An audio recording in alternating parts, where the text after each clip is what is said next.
Hello, and welcome to Book Circle. I'm Earl Weinberg. This time we are continuing our reading of Aunt Jenny and the Delayed Quest by Jim Burroughs. Aunt Jenny and her companions are about to step off into the edge of chaos. They stopped at Cat's Rail. "Permission to come aboard?" Aunt Jenny asked. "Of course, Aunt Jenny, Your Majesty," replied the ship. When they were aboard, Cat called, "All aboard! Cast off!" Rollibutt and Garrel scrambled to obey, and as soon as she was clear and was under sail, Helgrim pushed off and joined them, poling his ferry upstream. When he was well under way, Finna stepped up to the ferry's prow, spread her wings and arms, murmuring in her own tongue, and the boat began to surge forward under its own power. "Now that's a figurehead," said Sasha softly to Aunt Jenny. "It sort of makes sense out of the whole figurehead custom." Aunt Jenny cast a long look back at the dock where Helgrim's wife Flora stood with their son Garn, Rudy, and little Dickens. She could almost hear the dog whine. "He doesn't understand. I haven't left him since we came through the mirror." "It's best, milady," said Morwenna. Drumthortle grunted in agreement. "You come back," declared Three with certainty. "I hope we all do," said Aunt Jenny. Big Tom ambled over and rubbed against her calf. Peacats and peakitties fluttered and swooped in the air between the two ships, and the ponies shifted restlessly. They had traveled, wrapped in an atmosphere of silent excitement and anticipation, for several hours, when Three declared, "Water!" pointing at the river, clear and blue ahead of them. Very blue. Glowing blue. "Welcome to the Chaos Marches, where raw magical energy flows freely," explained Morwenna. The crown was warm on Aunt Jenny's head. "Ooh, that feels good. Sort of like a banquet for you human people, I bet," said Cat, and sped up. Off to the right, the sun was rising out of the mountains, literally. "Okay," said Sasha, "that just hurts my head to watch. If the flat earthers could see this, they'd throw in the towel. That looks nothing like sunrise from the surface of a globe. Damn!" She shook her head and looked away. "Just imagine what it would look like from further on, rising and moving away from you, my dear," added Aunt Jenny. "I'd rather not." After another couple of hours, Cat announced, "I think I'm going to have to stop soon. It feels like the river is more magic than water. It tastes great, but there's nothing to push against. It's like if you human people were trying to swim in the air, and there are more rapids up ahead." "Let's stop at that clearing up there, then," suggested Aunt Jenny. "Yes, ma'am." Cat and the ferry grounded on the bank to unload their passenger and cargo. As planned, Jenny, Sasha, Three, Morwenna, Finna, Drumthortle, Philum, and Helgrim saddled marcher ponies and loaded them with supplies. Big Tom rode in a customized saddlebag in front of Aunt Jenny. Rollibutt, Garrel, and Aisha stayed with the boat and more supplies. Most of the riders had a P-feline riding with them. Philum had 3. Another 4 stayed with the boats. Philum and Aisha picked a likely tree and conversed with it before the party mounted up. Once the riders were on their way, Aisha sat for a long time, helping the tree and 2 of its neighbors establish a better connection to the root meat. The riders followed a narrow trail south, or summerward. While there was still no magnetic field to drive compasses, it seemed easier to revert to earthly directions. Dawn and dusk were both west of where they were at this point, as were the mountains out of which the sun had risen. To the east, the sky was dark and dusky, with stars, or something very like them, beginning to come out. So south it was that they rode into the Chaos Marches.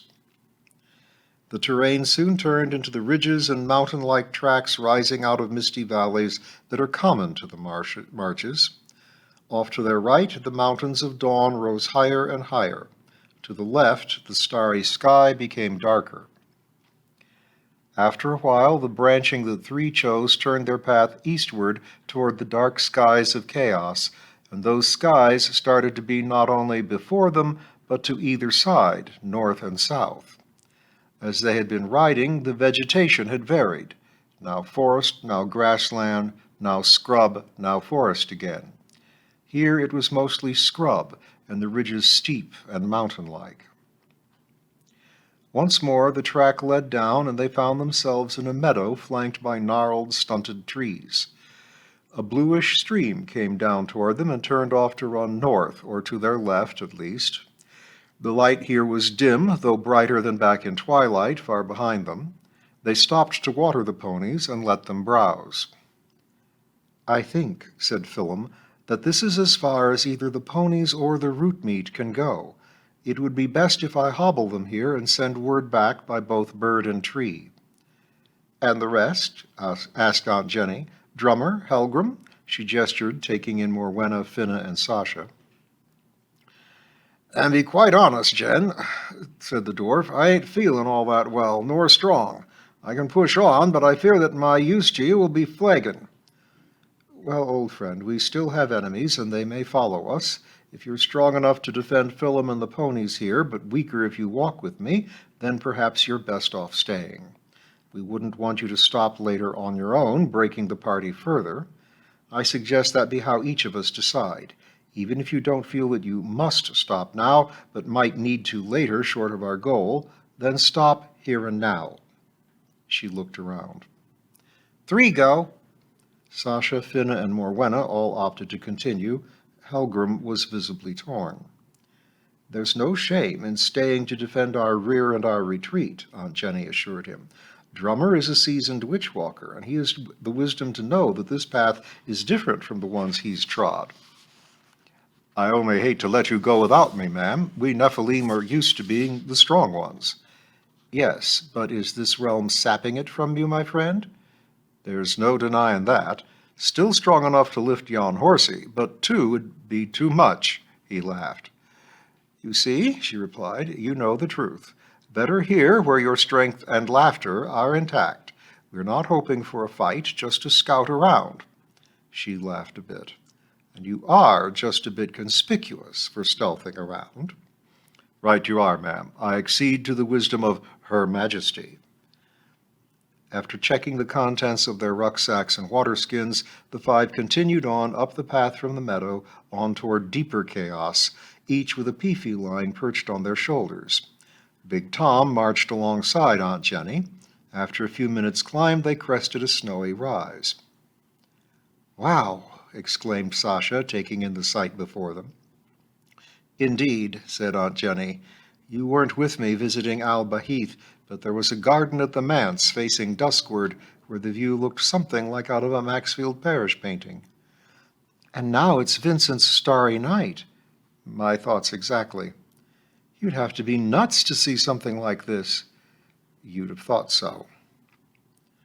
Before them, the star-filled night sky of chaos had become a velvety void filled with bright sparkling lights and firework-like bursts and swirls, a cross between the Milky Way and the aurora borealis as painted by a madman.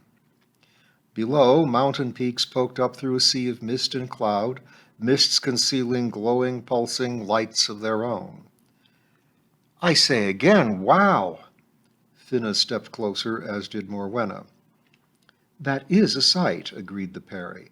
"More than that, it, calls to me. Wouldn't you like to just reach out and pluck one of those lights from the sky?" She reached out her hand. St. Elmo's fire danced on her fingertips. Behind them, a peacat cried. They turned. It wasn't one of theirs. "Beware!" it called. "Dragons! Lamia!" "Great!" Sasha nearly spat. "Finna," said Aunt Jenny, "I'm not sure that you should travel any deeper into chaos. Sirens call and all that. Perhaps you should go reinforce them." Finna rolled the bluish glow in her hand, looked down at it for a moment, took a deep breath, and bit off the words, "Just so. This is hard to resist. I accede to Her Majesty's wisdom, as the Nephil said." With that, she leapt into the air and took wing. "Lead on," she commanded the peacat, who banked, turned, and flew back whence he'd come. Finna and her Peakity followed. Blue fire crackled around her. "How are you feeling, Morwenna?" "Good enough," the Fey warrior replied, perhaps just a bit too harshly. "There," said Three, pointing a little to the right of where they'd been heading. Turning, Aunt Jenny could make out the towers of a city poking up out of the clouds beneath the mad sky. "And someone knows we're coming," said Sasha. "I'm afraid they do." "Onward," commanded the Queen. "Well," uttered Big Tom. "We need to keep together. Three and I are probably more stable in this chaos. Morwenna and Sasha try to stay close, between us if possible. You too, Tom." With that, she headed toward the city, the mist swirling around her ankles, the others following close behind. It was difficult to focus on the journey and not the haunting feeling that there were things in the mists or the increasingly insane light show in the sky. At first, the ground beneath their feet felt like the mountain ridge-like terrain common in the marches, now rocky, now mossy ground, but increasingly it felt as strange as the sky above. On they traveled, slower now as the footing became treacherous, shifting from caramel-like stickiness to the smooth hardness of glass. Damp bog was replaced first by walking on marbles and then by trudging through snow. The ground was hot, cold, electric, alive, and clutching. The mists encompassed them, tugged at them, whispered and glowed. Things moved, shapes both animal and geometrical. Then, suddenly, the mist parted and they found themselves on an almost natural terrain of moss-covered rock. Copses of trees looked as if a hyper-realist artist had tried to illustrate Dr. Seuss. They continued forward slowly, getting their bearings. Ahead, they could see the city high above them as if on a mist-shrouded plateau. The mist shifted to reveal that the ground it stood on was like an island floating in the sky, Van Gogh's psychedelic sky. Things flew in the spaces between its towers, dragons and leather wings from the look of it. Aunt Jenny's unease grew until she could no longer deny that someone, some things, were moving through the mists behind them. She turned to see. Things, vaguely humanoid things, were coming out of the mist, dark leathery monsters with talons and fangs, ancient-looking things that appeared more dead than alive, fat, armored, orcish trolls with tusks. They smiled and sneered wickedly and hungrily. In an instant, Morwenna and Sasha had drawn their bows and, as the creatures attacked, loosed arrows. Aunt Jenny started to reach for hers, then paused and looked at the palm of her right hand. A blue fireball formed, and she threw it into the midst of the attackers. "No!" Aunt Jenny screamed, raised her hands out to her side at about shoulder level. As the attackers staggered from her attack, she swept both arms forward and commanded, "Depart!" The air between the two groups rippled as if with heat. There was a huge crashing sound, and everyone, monsters and allies, were knocked off their feet. A huge crack appeared in the ground midway between the two groups, and the ground beneath her leapt backwards away from the monsters. When they had recovered, Aunt Jenny's party found themselves on a floating island, about an acre in size, gently traveling away from their attackers. "What the hell was that?" exclaimed Sasha. "I'm not really sure, my dear. I think I threw a fireball and then broke the world? Something like that, though I'm not certain that Chaos Rim, and that must be where we are, qualifies as the world or even a world," replied Aunt Jenny as she got to her feet, dusting herself off. The crown, which had been hot against her brow for some time, was now cool to the touch, but warming. "I just wanted it all to stop." "Well, it did that." Morwenna, now also on her feet, looked like she had something to say. "Yes, Morwenna?" asked Aunt Jenny. "I think we may need a bit of a plan. We are drifting toward the city, her city, presumably, and I suspect that, whatever it was you did, may have given away our location." "You think?" asked Sasha. Aunt Jenny took stock of their surroundings. Theirs was not the only island floating here in the skies of Chaos Rim. There were dozens more, many, but not all of them on trajectories away from the site of their recent encounter. Theirs contained a couple of large twisted trees and a small pool of water. Its course was almost directly toward the city. Perhaps, said Aunt Jenny, I shouldn't have suggested that Helgrim wasn't stealthy enough for this mission. Oh, well, we are where we are. Where do we go from here? Asked Sasha. And how? Aunt Jenny replied. Well, maybe you could give the island a little push, suggested Sasha. Whatever we do, said Morwenna, it would seem that our mission must be more than merely scouting. True. Aunt Jenny fetched the bag of seeds from the pocket of her safari jacket. It would seem that finding a way to get these to the marginalia is a top priority. As is dealing with them, Sasha pointed to an approaching group of dragons and leatherwings. Perhaps without blowing up the island we're standing on, added Jenny. She spilled a couple of seeds onto her hand and stashed the bag back in her pocket. She walked over to sit on a large stone at the foot of one of the trees, staring thoughtfully at the seeds she was holding. Can you two deal with incoming, at least to start? If it'll keep you from blowing up the island, said Sasha, smiling. Sure, a piece of cake. She drew her bow and looked to Morwenna. Morwenna nodded, her own bow ready. Something was buzzing in the tree over Aunt Jenny's head, distracting her. She looked up to see what it was. She expected to see some sort of fantastic insect, and perhaps that wasn't too far off. The flyer did resemble an insect, one made of many small branched sticks with leaves as wings. Right, chaos, she said thoughtfully. What I expected to see, sort of, but made of what happens to be at hand. She ran her hand over her chin, returning her gaze to the seeds. Could you fly around and find a marginalis, little one? She asked, focusing her attention on one of the seeds. Her free hand started to glow. She extended one finger. Little blue sparks danced on its tip. She poked the seed. A spark jumped from her fingers to it, and the seed began to roll about on her palm. Its shell cracked open and separated. Soon it seemed as much like a beetle as a pistachio. It took a few steps on little legs she could barely see, then spread its wings and flew out of her hand. At first it fluttered aimlessly, but then it flew to three, who put out a hand for it to land on. And you, she said to the second seed, can you fly and find a marginalis who doesn't already have a seed like you? She tapped it, and soon it was flying to the city. Can it be this easy? She asked in the air, in wonder as she retrieved the bag of seeds. You, all of you, seeds, take wing, fly, that way. Find a marginalis that hasn't already got one of you. Tell them to use you to find their way home. Take them home, fly. Suddenly the air was filled with buzzing, winged seeds, fluttering about and then swarming toward the city. Once they had departed, Aunt Jenny became aware of the madness that surrounded her. Sasha and Morwenna had dropped their bows and were wielding their swords in pitched battle.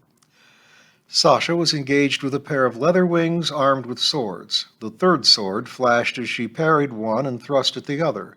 She spun around suddenly and, with a sweeping stroke, nearly cut the first in half, his falling body momentarily blocking his comrade, who was in any event slowed by the realization that her thrust had struck home and he was bleeding badly. From above, a dragon swooped down at the girl, only to be met by a blue fireball that Jenny was hardly aware she had thrown. The crown was icy against her scalp. The chaos of the battle was overwhelming. Everywhere Jenny turned, some monster was coming her way or attacking her friends. She tossed fireballs or waves of pure force that knocked the attackers for a loop. Still another came, or two more. In the rare moments she had to look about her, she could see the others also engaged in one attack after another. It was madness. How had she ever been able to send the seeds upon their way in its midst? How indeed? She stopped, inhaled, swept her hands in arcs out to her side as if tracing the inside of a sphere around her, and let out her breath. She closed her eyes, envisioning the sphere, a zone of calm spreading outward from her. Opening her eyes, she found that now, indeed, there were no enemies within 15 feet or more. Softly, calmly, she said, "Sasha, come to me. Back this way. I'll protect you." Her student was hard-pressed. Her sword flashed. Enemies fell and were replaced. "Please, slowly, come this way. I have your back." Sasha did as her teacher told her. The monsters followed her, snarling, testing her defenses. None circled around her or impeded her progress. "Good, good," said Aunt Jenny. She inhaled, concentrated, and the sphere of calm became visible, glowing blue, in the air around them. "Now, Sasha, I need you to focus. The tide is turning. You can afford to concentrate on one foe at a time. My wards will give us that much." Sasha stepped back to Aunt Jenny's side, sword largely at the ready. Her foes cautiously tested her guard, only to find her sharp, deadly blade ready for any move they made. "Okay, my dear, now we're going to press forward, move to Morwenna. 3 will watch our backs, making sure that no one sneaks up on us. Ready?" Sasha started to look back over her shoulder nervously. "Sasha, Miss Levin, I need you to focus. Trust me. Trust 3. We can do this. If they get out of line," she tossed a fireball at one of the leather wings. It howled in pain. "We will hurt them, and they will flee." One of the others made his move on Sasha, only to be caught both by one of Jenny's fireballs and the warrior woman's sword. "Or die." She turned her gaze back to the one she'd burned a moment before, and with quiet menace repeated, "Flee or die." It retreated, nursing its burns. Sasha dropped back to the ready, adding a showy little figure-8 move to her blade, and then stepped forward, menacing the leatherwing. "Excellent, my dear. Now to Morwenna." They pressed forward, Aunt Jenny tossing a fireball up and down in her right hand, ready to throw. Sasha slashing at any foe so foolish as not to retreat before them. Jenny had a thought, and Big Tom, very Big Tom, padded to her side, growling menacingly. He was favoring his right foreleg a bit, but seemed well. Behind them they could hear 3's soft footfalls as he backed up, guarding them from behind. The blue globe moved forward with them. "Good show, Morwenna. Well done. We're coming toward you." The Leatherwings retreated nervously, watching the group advancing in their direction, testing the group's defenses, only to be cut or burned. One of the enemy looked up into the air and smiled. "Lady," said 3, "I know," Aunt Jenny replied. "Watch them, Tom," she told the cat, then turned and threw her fireball at the dragon swooping down at them. She followed it up with another from her other hand. Finally, she finished by hurling a glinting, glowing blue spear, conjured from nothing, square at the base of its throat. "That's probably the last of them, 3, she assured the Marginalis, and then returned her attention to the foes on the ground. "That's right. I am the last Queen of Prophecy. I am here to defeat you," Jenny assured her foe. On they pressed. Morwenna smiled, having caught a bit of the Queen's actions. Soon they were all together.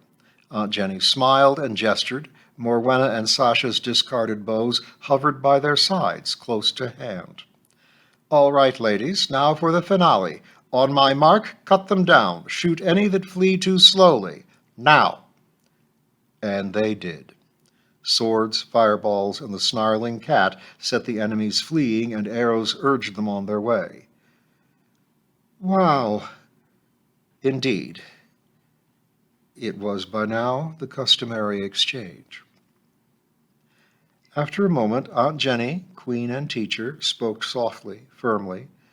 "Remember, we are well into Chaos Rim. Focus and certainty, like that of the Marginalia, is key. We can make this place do what we want, be what we want.